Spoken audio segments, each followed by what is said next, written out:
गरीब साध साध सब नेक हैं, आप अपनी ठोरे। जो सतलोक ले जावेंगे वो साधु कोई और।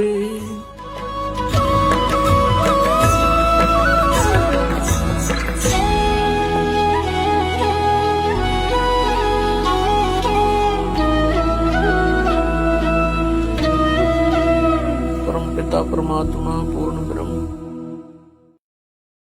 सारी सृष्टि के रचनहार कुल मालिक कबीर परमेश्वर जी की असीम कृपा से आप पुण्यात्माएं सत्संग सुन रहे हैं।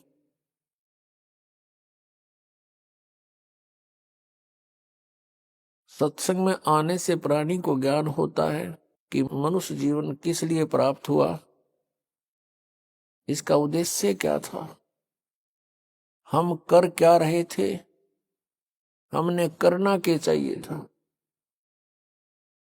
ये सब जानकारी सत्संग से होती है। हम यहां जन्मते मरते हैं। जन्म तो ठीक मान लें, भाई चलो जन्म हो गया, कोई बड़ी बात नहीं, अच्छी बात है। लेकिन मृत्यु क्यों? सारा जीवन हम जिन मकानों महलों को बनाने में व्यस्त रहते हैं और अपना जीवन व्यर्थ कर देते हैं, सब बना बनू करके और बनाते बनाते बीच में मृत्यु हो जाती है। ये ऐसा क्यों हो रहा है? जब तक हमें तत्व ज्ञान प्राप्त नहीं होता तो हम सभी को अज्ञान रूपी मोतियाबिंद होता है। परमेश्वर स्वयं आते हैं, वो इस अज्ञान रूपी मोतियाबिंद का ऑपरेशन करते हैं। वो स्वयं वैद्य हैं, वो स्वयं ही तत्वदर्शी संत हैं। उनके अतिरिक्त कोई भी आध्यात्मिक ज्ञान को नहीं जान सकता, या फिर जिसके ऊपर परमेश्वर स्वयं ही रजा बख्शते हैं वही जीव परमात्मा के उस तत्व ज्ञान से परिचित हो पाता है।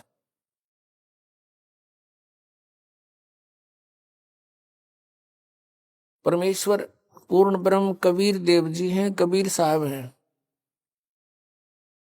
कौन से कबीर देव?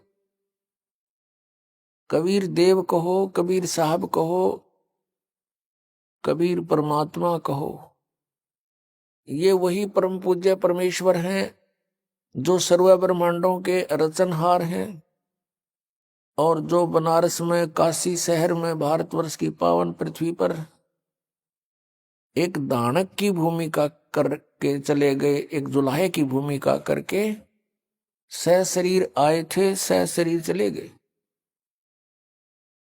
उस परमेश्वर का जन्म नहीं होता, वो स्वयंभू है। एक बालक बनकर लीला करते हैं, स्वयं प्रकट होते हैं। ये प्रत्येक युग में एक लीला परमेश्वर ऐसे किया करते हैं। पुण्यात्मा, उस परमेश्वर ने आके हमें बताया कि तुम यहां काल के जाल में फंसे हुए हो, ये तुम्हारा मूल ठिकाना नहीं है। आप जी को इस काल भगवान ने, जो यहाँ का स्वामी है, प्रभु है, आप जी को यहां भ्रमित कर रखा है इस झूठे लालच में। झूठे सुख को सुख कहे ये मान रहा मन मोदे। सकल चबीना काल का कुछ मुख में कुछ गोदे। परमात्मा ने आके बताया कि झूठे सुख को सुख कहे ये मान रहा मनमोद। ये सकल चबीना काल का कुछ मुख में कुछ गोद है। आप प्रतिदिन सुनते हो, समाचार पत्रों में भी पढ़ते हो, दुर्घटना के कारण या किसी रोग के कारण, अन्य किसी परिस्थितियों में मृत्यु हो जाती है, एक परिवार के 4-4, 5-5 इकट्ठे ही मृत्यु को प्राप्त हो जाते हैं, और शेष बचे हुए ये सोचते हैं कि हमारा अभी नंबर नहीं है। नंबर तो है, इतना तो हमें पता है कि मृत्यु तो होगी, लेकिन अभी नहीं। ये अभी नहीं वाली जो हमारे अंदर एक घर कर गई है बात, ये हमारे लिए बहुत भयंकर है, बहुत दुखदाई है। परमेश्वर ने आके बताया कि मौत भूल गया बावड़े, अचरज किया कौन, ये तन माटी में मिल जाएगा जो आटे में लौण। मौत को भूलकर, जाने वाले समय को भूलकर हम यहाँ सब बकवादें करते हैं। और यदि किसी प्राणी को कोई ऐसा असाध्य रोग हो जाता है और उसको ये पता लग जाता है कि इसका कोई ट्रीटमेंट नहीं, कोई उपचार नहीं है, तेरी मृत्यु डेफिनेट है, उसकी स्थिति जानकर देखो, जो शेष बचे हुए ये सोचते हैं कि हमारा अभी नंबर नहीं है।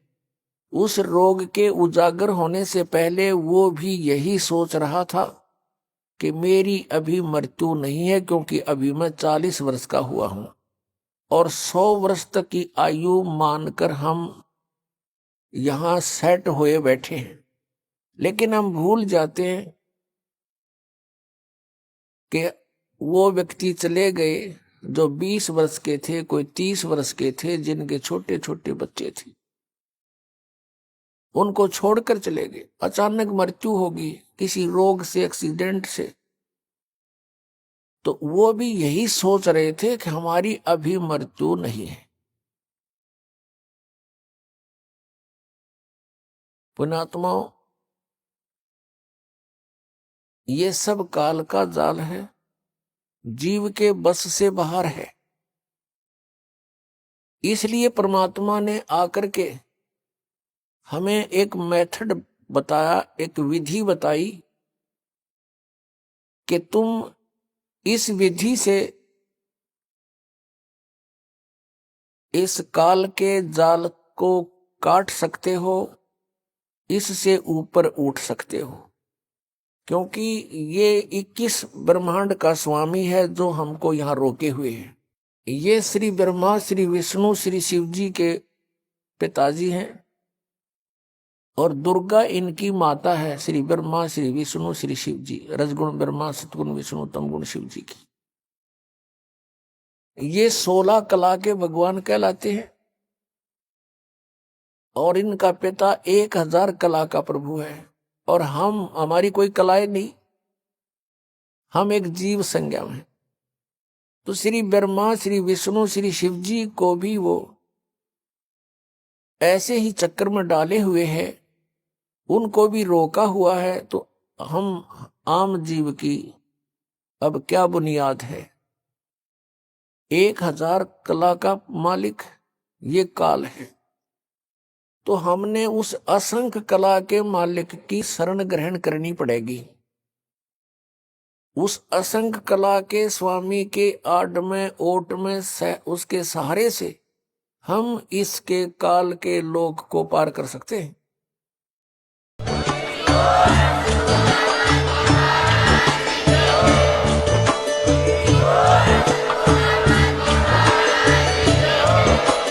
आप सुन रहे थे जगत गुरु तत्वदर्शी संत रामपाल जी महाराज जी के मंगल प्रवचन। अधिक जानकारी के लिए विजिट कीजिए हमारी वेबसाइट www.jagatgururampalji.org। संत रामपाल जी महाराज जी के शुभ आशीर्वाद से पूरे विश्व भर में 500 से भी ज्यादा नाम दीक्षा केंद्र हैं, जिन पर संत रामपाल जी महाराज जी द्वारा ऑनलाइन निशुल्क नाम दीक्षा दी जा रही है। अपने नजदीकी नाम दीक्षा केंद्र का पता करने के लिए संपर्क करें 8222880541।